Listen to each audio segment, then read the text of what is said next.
Comme chaque semaine, je vous emmène découvrir les artisans qui font battre le cœur de l'Hexagone et les lieux qui font son prestige. Aujourd'hui, dans version française, des prémices de la chirurgie réparatrice aux systèmes ingénieux de transport des blessés, le musée du service de santé des armées nous livre ce secret. L'onirisme de la nature laisse son empreinte au cœur des œuvres de Morgane Pasqualini. Nous l'avons rencontré pour vous. La maison Paco Rabanne nous présente un défilé où l'inconscient est moteur de la création, une analyse couture dans un mode. Dans l'atelier de Michelis, le mobilier contemporain rencontre le bronze pour des créations aux 1000 teintes et reflets. Et juste avant de rencontrer la céramiste Morgane Pasqualini, tout de suite point de vue.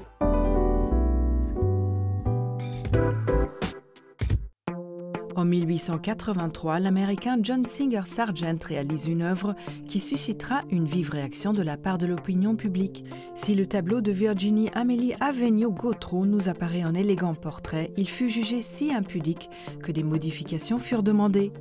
En effet, dans sa première version, la bretelle de sa robe tombait légèrement sur son épaule. Misère, pour le public parisien, c'en était trop. L'artiste dut modifier l'œuvre qui fut vendue par la suite au Met, où il est encore visible aujourd'hui. Dans cet ouvrage précieux de 256 pages, on revient sur l'histoire artistique de l'incontournable maison de joaillerie Cartier. À la manière d'un cabinet de curiosités contemporain, panthères et serpents se mêlent à des formes organiques et envoûtantes. Inspiré par les beautés du monde et les paysages naturels, on revient sur les grands axes narratifs de Cartier ainsi que sur les procédés de créations audacieux au service de pierres précieuses qui n'ont pas fini de nous en mettre plein les yeux. On ne sait pas si on doit se réjouir ou s'inquiéter à la vue du balancement de la queue et du regard en perpétuel mouvement du Kit Kat Clock. Conçu en 1932 par Earl Arnault, il est devenu l'emblème de la culture populaire américaine qui a depuis traversé les frontières. Si son design a un peu évolué au fil des décennies, son succès, lui, n'a jamais tari. Son fabricant a même estimé qu'en moyenne, une horloge était vendue toutes les 3 minutes depuis 50 ans, rien que ça.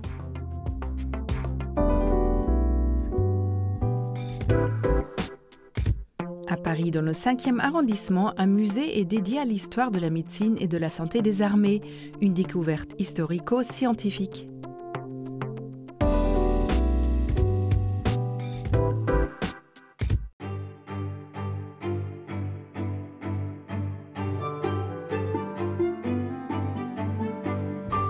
Le musée du service de santé des armées est situé au Val-de-Grâce. Le Val-de-Grâce est très connu pour son abbaye, une abbaye royale qui va être une saisie révolutionnaire et va être attribuée aux armées pour devenir un hôpital militaire en 1793. Louis XIV promulgue un édit en 1708 pour créer un service de santé des armées qui concerne à l'origine uniquement la marine. On crée des médecins spécifiques pour les bateaux.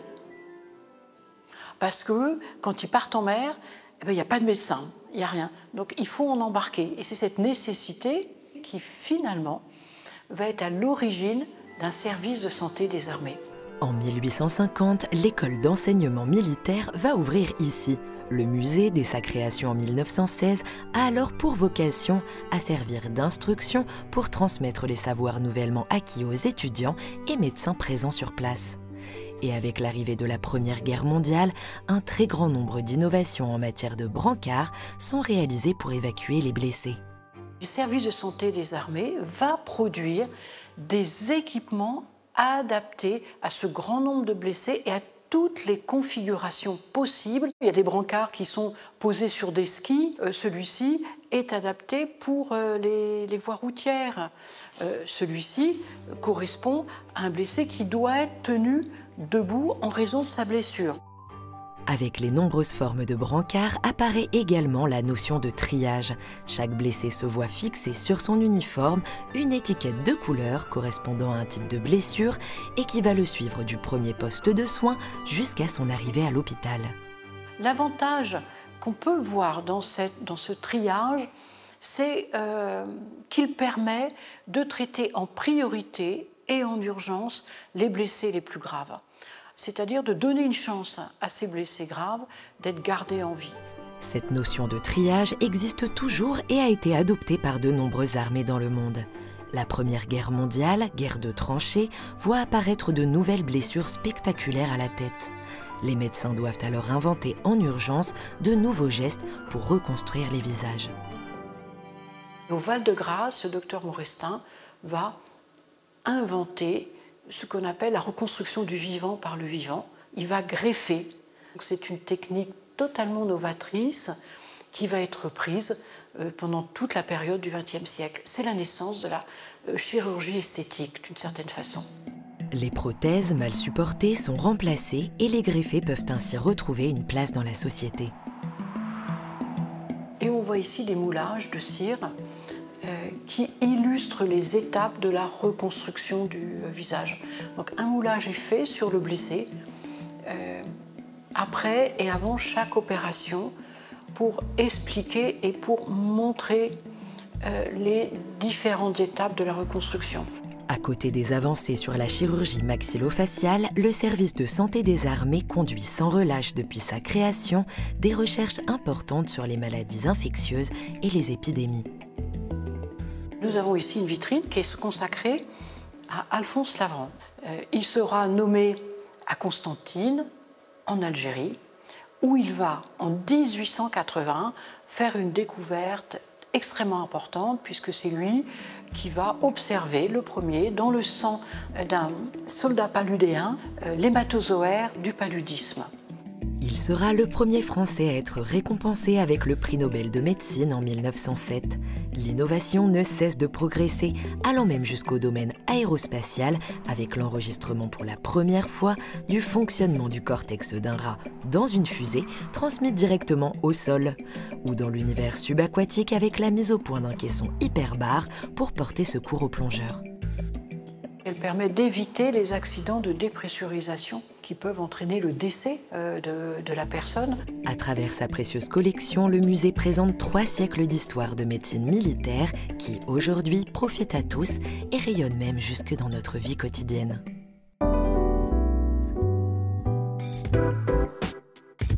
Morgane Pasqualini est une artiste qui laisse le geste de la main donner naissance à des vases et des pièces intemporelles. C'est notre invitée du jour.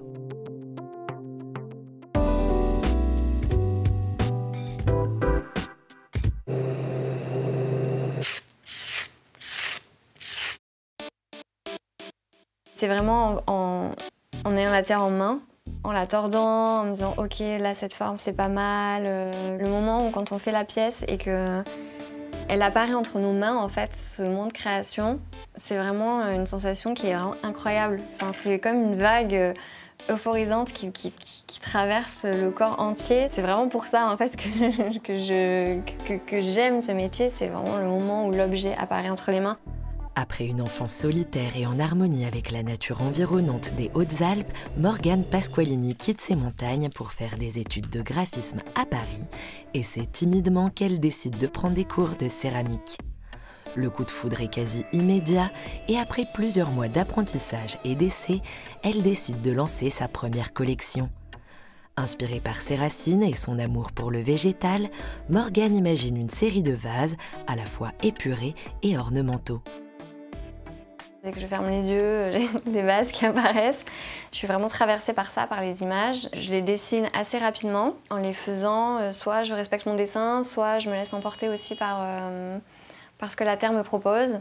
Il y a la délicatesse et la fragilité, entre guillemets, des anses qui s'accordent en fait avec le corps du vase qui est souvent très amphorique et donc du coup qui est stable, qui est solide, qui est là, donc du coup il y a cette rencontre entre la délicatesse et la stabilité. À la frontière entre sculpture et utilitaire, Morgane imagine ces pièces comme des objets chargés d'émotions. Le vase il vit seul, on peut le poser et le voir vivre en tant que sculpture et en même temps si un jour on a envie de mettre des fleurs dedans, ça fonctionne aussi et ça amène encore d'autres choses parce que du coup le végétal des fleurs va se marier avec les anses et tout donc il y a des histoires en fait à créer avec ces pièces. J'aime en fait que les gens aient un lien, une connexion avec cet objet. C'est hyper important pour moi. Morgane travaille principalement la faïence, attirée par la légèreté et la sensualité de cette terre. Grâce aux anses, elle aime donner du mouvement à ses pièces afin de contraster avec l'aspect sobre du corps du vase. Je vais la tordre, je vais lui faire prendre une forme, Je veux pas du tout qu'elle soit figée, statique ou droite ou même qu'il y ait une vraie perfection. Enfin, s'il y a un petit peu même parfois un peu des petits bouts de terre ou quoi, ça vient encore plus s'ajouter en fait à la pièce. Et vraiment cette recherche du mouvement. J'ai besoin qu'il y ait de la vie dans une pièce, que quand on la voit, on sente en fait qu'il se passe vraiment des choses et que ce soit pas du tout quelque chose de figé, statique. Elle pratique à la fois le modelage et le tour, ce qui lui permet d'élargir le champ des possibles de sa création. J'aime bien en fait avoir des pièces au tour et des pièces au colombin parce que les deux apportent des choses différentes. Donc colombin, on va avoir une plus grande liberté dans les formes, dans les rendus, dans la grandeur aussi, parce que j'arrive pas à tourner des pièces énormes. Et le tour, ce que j'aime aussi dans le tour, c'est pour le rendu vraiment très symétrique, avoir vraiment un beau vase avec une forme d'amphore ou voilà, quelque chose d'assez plus classique. C'est beau d'avoir ce vase net et symétrique. Installée dans un atelier partagé dans le 11e arrondissement, Morgane crée aux côtés de Talia Dalecki, céramiste elle aussi. Talia fait parler le corps de la femme et le genre à travers ses œuvres. Amie dans la vie, elle porte un regard bienveillant sur les créations de Morgane. Morgane, elle travaille à côté de moi tous les jours. On est vraiment amis en dehors de l'atelier aussi. Et le travail de Morgane, pour moi, il se décrit vraiment comme un univers de formes très organiques, très délicates et légères qui s'envolent en fait. Pour moi, c'est un travail aérien et presque éphémère dans leur fragilité. Une fragilité certes, mais dont le socle est bien ancré.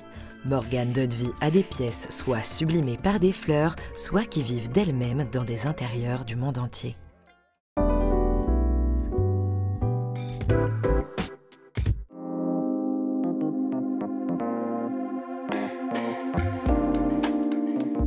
Bonjour Morgane. Bonjour Catherine. Morgane, vous êtes autodidacte ou presque. En tout cas, vous n'avez pas d'artiste dans votre famille. Comment vous êtes arrivée à la terre? Comment vous avez su que vous vouliez faire quelque chose de créatif? La terre, c'était vraiment une évidence dans le sens où c'est une matière qui est très sensorielle. Et pour moi, c'était super important d'être dans le toucher et la matière. Il n'y a pas d'artiste dans ma famille. J'ai grandi très très loin de ce milieu même. Mais c'est comme ça, c'est en moi. En tout cas, s'il n'y a pas d'artiste dans votre famille, vos origines, ils sont pour quelque chose dans votre façon de travailler la terre. J'ai des origines italiennes, corse. Et du coup, tout ce qui est culture du bassin méditerranéen est vraiment ancrée en moi. On vivait dans la même maison avec ma grand-mère qui est napolitaine, donc elle avait vraiment recréé une petite Naples à la maison. Donc j'ai vraiment baigné là-dedans depuis ma naissance. Ma première collection était vraiment axée sur ça, sur la Méditerranée. Ça se sent aussi sur le corps des vases, c'est souvent des amphores. C'est un peu ma déclaration d'amour à la Méditerranée. En tout cas, la Méditerranée et aussi l'océan, c'est votre deuxième collection, sont inspirées fortement par la nature. Oui. Elle est omniprésente dans vos œuvres. Est-ce qu'on peut parler de ces deux collections qui sont très importantes? J'ai l'impression d'avoir un lien quasi fusionnel en fait avec elle, avec la nature. Quand j'étais petite, Vous avez grandi dans les Hautes-Alpes? J'ai grandi dans les Hautes-Alpes et j'étais tout le temps dehors à jouer toute seule et tous les éléments faisaient partie de mon monde. Enfin, les arbres, la feuille, tout prenait. Je me crée des tas d'histoires dans ma tête. Ça ressort forcément du coup dans ma pratique parce que c'est vraiment ancré en moi. Vos œuvres sont très légères, elles sont empreintes de poésie et on dirait que c'est un peu une prouesse technique de faire tenir toutes les branches, les feuilles sur vos vases. Comment vous arrivez à ce résultat? En fait, je ne me fixe pas de limites. J'aime du coup ça, j'aime le challenge et me dire... souvent, par exemple pour des bougeoirs qu'on voit souvent plus en métal, je me dis mais en fait en céramique ça serait super beau et pourquoi ça n'a pas été fait? Donc moi je me dis je me lance, je le fais. Et donc parfois j'ai des ratés, parfois ça marche pas, parfois j'ai des craquelures. Mais si ça marche pas, je persiste donc je me complique encore plus la vie parce que déjà la céramike c'est quand même super difficile. Comme pratique et en plus moi je veux toujours aller plus loin mais du coup le sentiment quand on y arrive est vraiment encore plus fort Alors vous passez, j'imagine, beaucoup d'heures sur une pièce. Est-ce que c'est difficile parfois de la laisser partir, de la vendre, de la lâcher? Complètement. Alors moi, je suis très nulle à ça. En fait, mes pièces, j'y suis énormément attachée parce que c'est vraiment, elles font partie de moi. Et parfois, il y a des pièces que je ne vends pas tout de suite. En fait, j'ai besoin de... Je peux les garder 1 an. Et si on me demande si elles sont en vente, je dis qu'elles sont vendues parce que j'ai vraiment du mal à m'en séparer. Et au bout d'un moment, après, j'arriverai à m'en séparer. Mais j'y suis très attachée. Donc, c'est vraiment... Ouais, c'est difficile de vendre. Mais bon, après... C'est quand même l'objectif. La terre reste très présente dans vos œuvres parce que vos œuvres sont ou émaillées en transparence ou en tout cas peut-être avec des couleurs extrêmement épurées, ouais. S'il y en a. Ça fait partie de votre philosophie. Mes formes, en fait, elles sont déjà super travaillées et quand on émaille une pièce, on va raconter une autre histoire. Il va y avoir autre chose à dire. Et je préfère vraiment rester dans une espèce de pureté de la forme plutôt que réémailler et raconter une autre histoire qui en plus, je pense, chargerait encore plus les pièces. Donc, et j'adore la couleur de la terre aussi. Donc j'aime vraiment cette couleur très naturelle. Merci beaucoup, madame. Merci.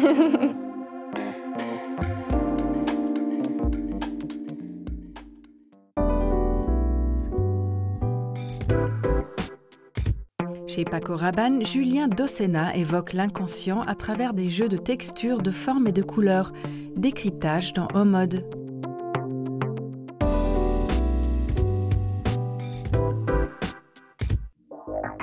Que nous évoque un vêtement au premier regard? Quels mécanismes sont à l'œuvre pour déclencher une impression, un sentiment, une réaction à la vision d'une silhouette? Nous sommes chez Paco Rabanne, où l'inconscient est moteur de la création. De son vivant, le créateur disait ne pas chercher à distinguer le bon du mauvais dans la mode. Ce qu'il voulait, c'était susciter la réaction et exprimer avec chacun de ses vêtements une idée ou une émotion. Une femme habillée par ses soins serait tantôt dangereuse, tantôt mystérieuse. Elle évoquerait la modernité, la sophistication, parfois même l'agressivité. Pour sa collection Automne-Hiver 2023, son successeur, Julien Dossena, a choisi de rendre hommage à ce travail de l'inconscient à travers la rencontre entre texture, forme et couleur. Les silhouettes sont souples et épaisses, la laine enveloppe le corps comme de la fourrure, la maille se couvre de lurex. Les vêtements sont familiers, mais ils semblent presque irréels. Les imprimés et les couleurs sont riches, mais donnent une impression de flottement, de pièces naturellement suspendues au corps. À travers ces vêtements, c'est toute une vision du monde que le créateur porte, un monde nourri par le rêve et l'utopie. Ce n'est pas par hasard si la mode de Paco Rabanne a toujours séduit Hollywood, l'industrie de tous les fantasmes. C'est aussi à cette dimension que Julien Dossena rend hommage avec des robes de tapis rouge qui frisent la science-fiction. Le cuir se mêle au métal, les cristaux bougent comme des gouttes d'eau transformées en glace. La mousseline brille sur des robes de Vestale qui flottent en légèreté. Le créateur plonge dans l'héritage surréaliste de la marque et évoque l'amitié de son fondateur avec Salvador Dali. Les deux artistes partageaient une vision radicale de la création où les personnages évoluent dans des mondes irréels, augmentés, qui défient l'espace et le temps. Imprimées sur des tissus, les toiles de Dali changent de dimension, créent une interaction mouvante entre rêve et réalité. Le défilé s'achève sur une série de robes mythiques dessinées par Paco Rabanne. Les fameuses pièces dites importables car façonnées dans du métal, dans du plastique et de la cotte de maille. La boucle du rêve est bouclée et l'utopie redevient très concrète. Julien Dossena rappelle ainsi que la maison, qu'on définit souvent comme à la fois rétro et futuriste, est en fait radicalement ancrée dans le présent. Un univers complexe et réfléchi qui va bien au-delà des effets de style. En s'adressant au plus profond de l'inconscient, la marque s'offre son propre espace-temps et s'assure au passage de ne jamais tomber dans l'oubli.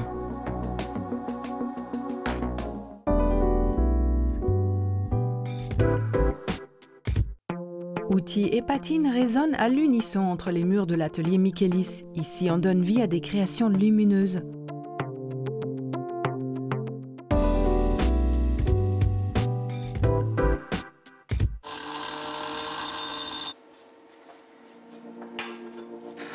C'est un métal très chaud, très chaleureux, de l'aspect et puis toujours à travailler en fait.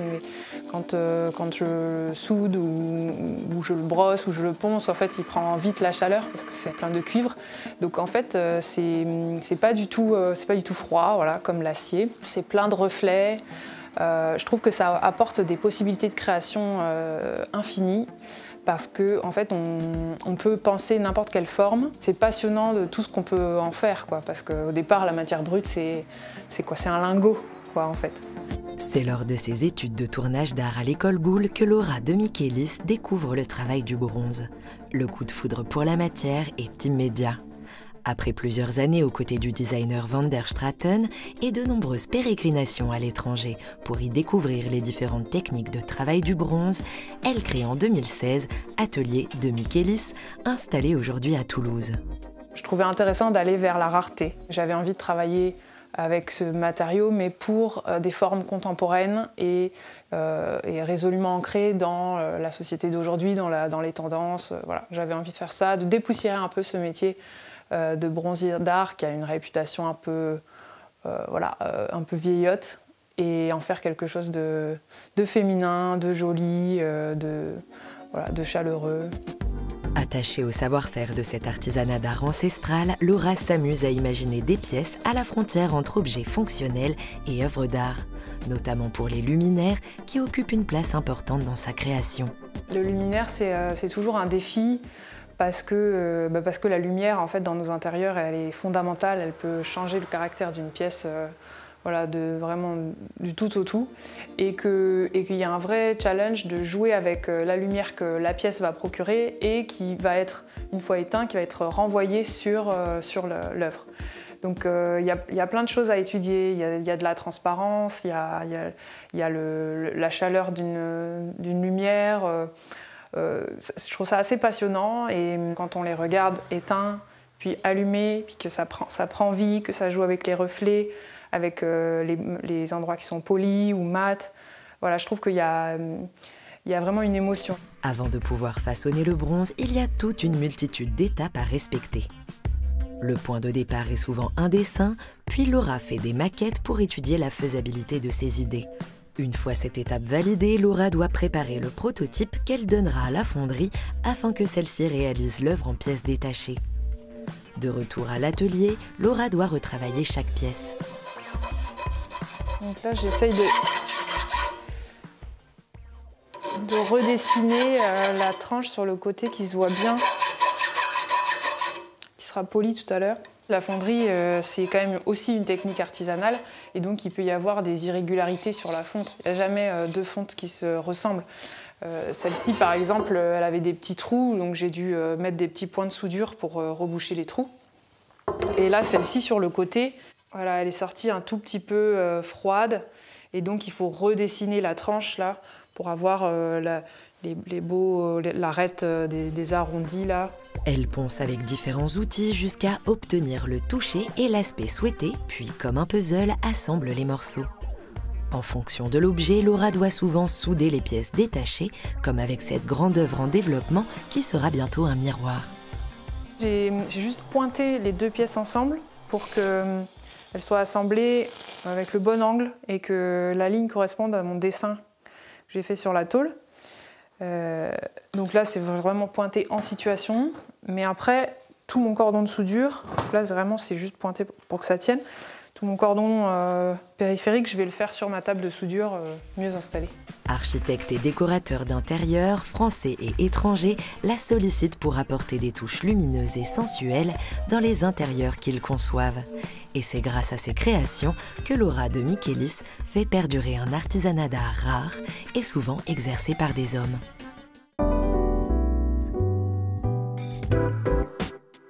La version française est déjà terminée, mais on se retrouve très vite pour toujours plus de découvertes. Bye!